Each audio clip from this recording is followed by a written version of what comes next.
Good morning. Welcome to London. Doesn't look like London, but we're in Richmond in the grounds of Hampton Court Palace, and it is 7 a.m. Fresh start before the Concourse of Elegance, of which we're putting this on display for our partners Chubb. But importantly, we're waiting for some more guys to turn up. Now then, for anyone just joining the channel or may not be aware of what's just happened with this thing, so this is our new Porsche GT4 RS. When I say new, took delivery of the car not so long ago, immediately sent it straight to Logic because the real color of this car is actually ruby stone. But when I collected it, in fact, when it rolled off the truck, I just didn't like it. So we sent it straight to Logic and had it resprayed in Lamborghini's Viola Parsafe, which is a triple layer purple. And this is the result. Now, it's a fairly overcast day and it's still absolutely popping. It almost looks chromatic, the finish on it. It's unbelievable. So today, this is its sort of first public unveiling, as it were, along with our freshly painted, we seem to have a thing for paint on the channel right now, freshly painted Aston Martin DBS, which has gone Lennox green, painted with Aston Martin works. Waiting for the boys to arrive shortly here. Then we're going to drive in and take you along for our day at Hampton Court Palace for both of these cars' first public unveiling. I actually think I'm going to go ahead and say that the GT4 platform is a tad more practical, dare I say it, than a GT3, because you have two boots. Now, I know there is a conventional boot that would be in the back of a GT3, but unless you've got the folding seats, it's generally a little bit harder to access. Whereas in a GT4 or a Cayman platform, you have access to a rear boot like so.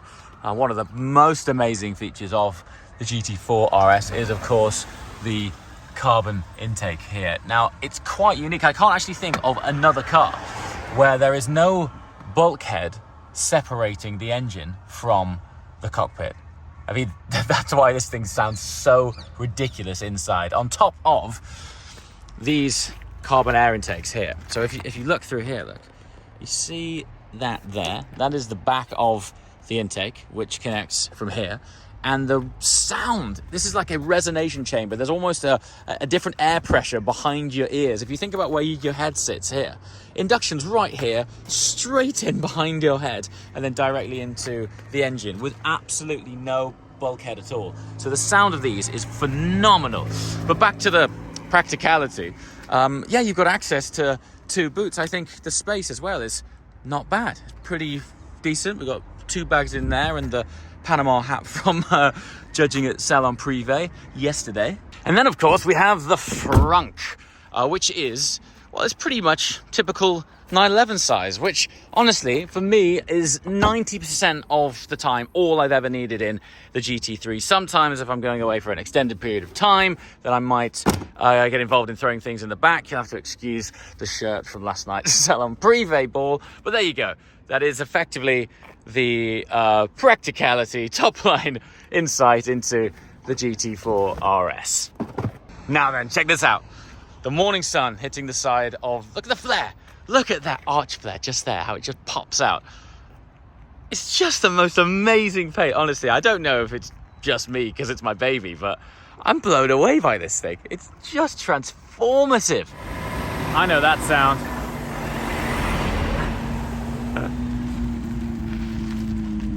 The pocket rocket has arrived.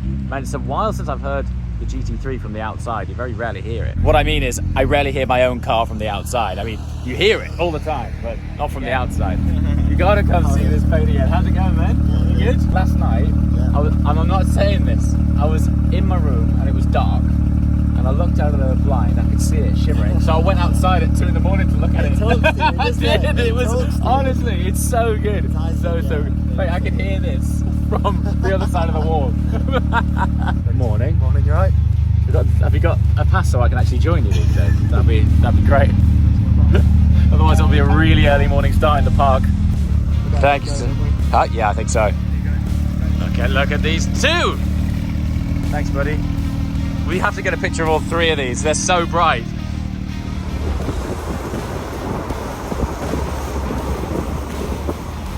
Honestly, it's like a selection of Skittles driving down the road. Look at this. Look at this here. Look at those deer. Wow. Look at that. That's worth waking up early for. Okay, so right there, under that unassuming sheet, is the newly painted TBS. 100%. Yeah, here it goes. Ah! Cameron, what do you think? It's a little bit overcast, so it's not popping as much as it should. But what do you think? This is Paint Ninja, so I want to get his opinion on it. From afar, it looks very good so far, yeah. From afar? No, it looks amazing. The colour is unbelievable, and I love what you've done with the gold wheels and the gold grille. Like, that is just... I think it worked out, right? Yeah, so well. In the end. The reason I'm asking him is Cameron's from Logic, and he painted the GT4 and GT3. So he literally spends his days around paint. I'm so blown away with it. It's transformative. Did you see it when it was black? No, I didn't. Oh, okay. The car in this colour, though, it's like it was made for it, no? Yeah, it's brilliant, man. So hopefully today we get some sunshine. I really like what you've done with all the black trims and turned it all from gloss to chrome to black. I really think it modernises the car slightly. It's kind of made it a little bit more moody and evil as well, you know? Because so conventionally all of this stuff is chrome. So it's been de-chromed and then sort of satin blacked. We've got bronze badges, custom wheels. Love the calipers. I know, dude, the finish on them is beautiful. It's like a satin gold. And then the guys from Works did highlight pinstriping accents on a few of the components on the outside of the car, including the grille here. So today is effectively its first public debut. This is us taking the sheets off the car. And what's quite cool is we've got Paul Spires coming down, who is the president of Aston Martin Works. He's joining us over the weekend, and we're going to get him on the Chubb stand, record a podcast all about Works, sharing this journey. And yeah, hopefully we're going to get some direct sunlight, because on camera, when the sun is on this, we offloaded this from the truck last night. Ridiculous. It's so good. There's so many pigments and pearls and tinters in that paint. Yeah. Originally. That's pretty cool. And not to cut you off, mate. It'll stand out. Yeah, no, it looks really smart. So brilliant. Right then, let's do a show. All right, this is starting to shape up. Actually, the Skittles are in full form. This is the first time that we've got these four cars together. These two are brand new, and we're going to have a little mini convoy down this drive into Hampton Court Palace and line them up on the Chubb stand. So we better get to it because people are starting to pour in, and we've just managed to literally come in through the back gate. So let's make it snappy. This key process never gets old.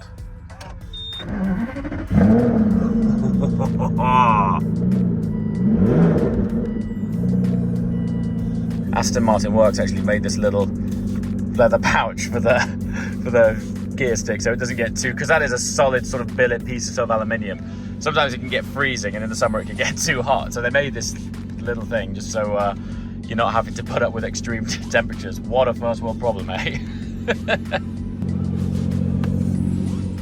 So the first time that I'm driving this car since it's been done, I didn't expect it to be down the drive of Hampton Court. I'm going to wave these guys out. I want to go at the back so I can film everyone. Do you all want to go first?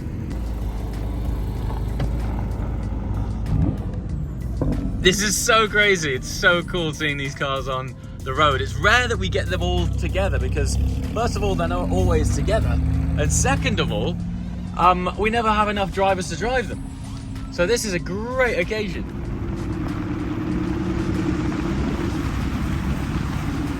Okay, so we're now in the grounds of Hampton Court Palace. You can just see the palace over there. You see those pink posts? That is where we're lining up. And conveniently, the other night, we had the fun of parking an Enzo and an F50. So this is a distinctly above average day. Now, this is a moment. Look at these four. That's so good to get them all together. Oh, there's some really heavy metal turning up now. Aesthetically, they never age, did they? No, Look at this. They just get rarer and rarer, don't they? Yeah, signed by Sterling Moss. That's pretty cool. Look at the array of our cars. It's like we've just emptied a pack of Skittles on the floor. So good. Come and see this. Look at the array there. I was just blown away by that. Honestly, we've been waiting to get those two cars together, the GT4 and the DBS at some point. They both got painted completely separately and they both turned up the same weekend. How cool is that? Anyway, we have a raced Lancia Delta Integrale here. We parked these two, the F50 and the Enzo, last night. This is our Parsifal, our Lamborghini painted, triple layer paint GT4 RS. This is also painted by Logic in a blue that we've not named yet. This is the freshly painted Lennox Green DBS. We have the yellow Pocket Rocket Angry Little Wasp GR Yaris, 722 SLR, and the 100-year-old Bentley, which the gentleman's about to ship to New Zealand to do a rally in, which is about as rock and roll as it gets. All right, so the event hasn't officially opened yet, and I haven't had a coffee, so let's go.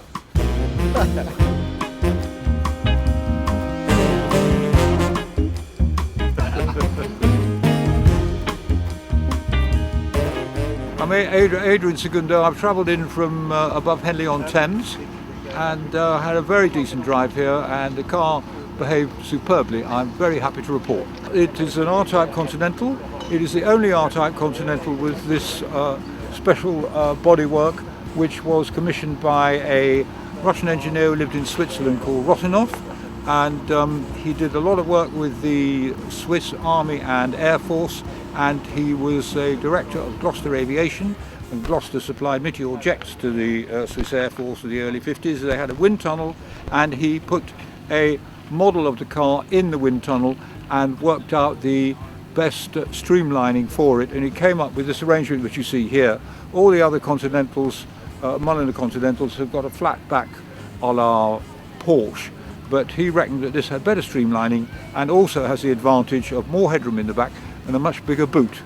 And Bentley Motors agreed with his comments and said that with the tyres of the time in the early 1950s, they were concerned about keeping rear wheel stability at 120 miles an hour, and that's why they wanted the Porsche type flat back on the car. But nonetheless, they did agree to produce the car to his designs and drawings, which I do still have.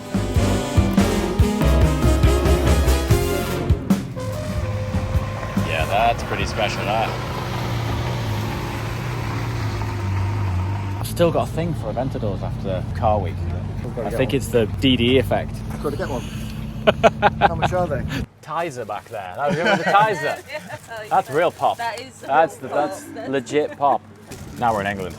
Are you a red sauce man or a brown sauce man? Red. Red. That'll do.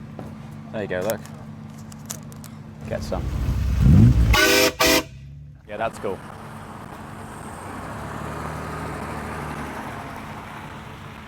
It might look like a gullwing driver showing off by having the gullwings up, but they get notoriously hot. So the reason that you see gullwings up all the time when they're rolling into places is they've just been on a very long drive, and the, well, barely non-existent air conditioning has all of the power and might of a hamster fart. So when they arrive, they're like, quick, give me some air. Plus it looks cool. Check this out. Ultra rare EB110 Super Sport, but check out the interior. And I thought for a minute ago that was a Nokia, but it's the controller for the Alpine stereo system. And I particularly like the shifter indicator stuck to the transmission tunnel. What an icon. Casually parked next to one of 40 Bugatti Diva. I mean, this event has just taken a complete J-curve, and there's an incredible lineup of other Bugattis here. Just what a machine. How intentional do you think this is, and what's the chances of these two cars being associated? But there is a Monza SP1 almost in identical livery to this Ferrari over there, like say it. I'm surprised they're not parked next to each other. They've got to be the same owner, surely. It's definitely, I mean, it's got a red interior. It's got to be the same owner. They should really park these next to each other. What a plate, look at the plate on it. UFO toy.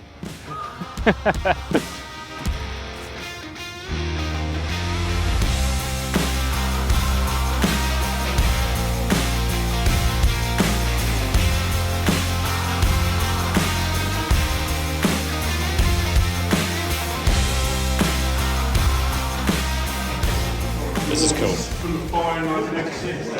So, we're going up to the roof of Hampton Court Palace. Wow. Hey, this is awesome. Thanks for bringing us up. No problem at all. Crikey, the scale of it. So all of this is all part of the same building. These are all the chimneys of the one building. Oh, wow. Oh, that is absolutely incredible. The symmetry is deeply satisfying. Yeah. Wow. Honestly, thank you so much for bringing us up. I think it's really amazing. Wow. Yeah, we are actually on the roof. It's like something from a film set. It's amazing. So we had dinner in there last night, underneath there, because it was such a massively vaulted ceiling.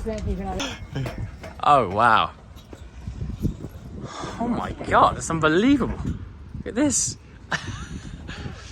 Kind of reminds me of the Palace of Versailles. This place, it's incredible.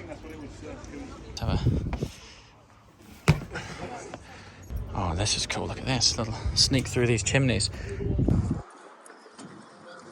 There are some things when you wake up in the morning you don't expect to do, and when my head hits the pillow tonight, being up on the roof of Hampton Court Palace was not one of them. So in a minute we're going to pop ourselves over this ridge here, and we'll look down on the show itself. Ready for this? Wow!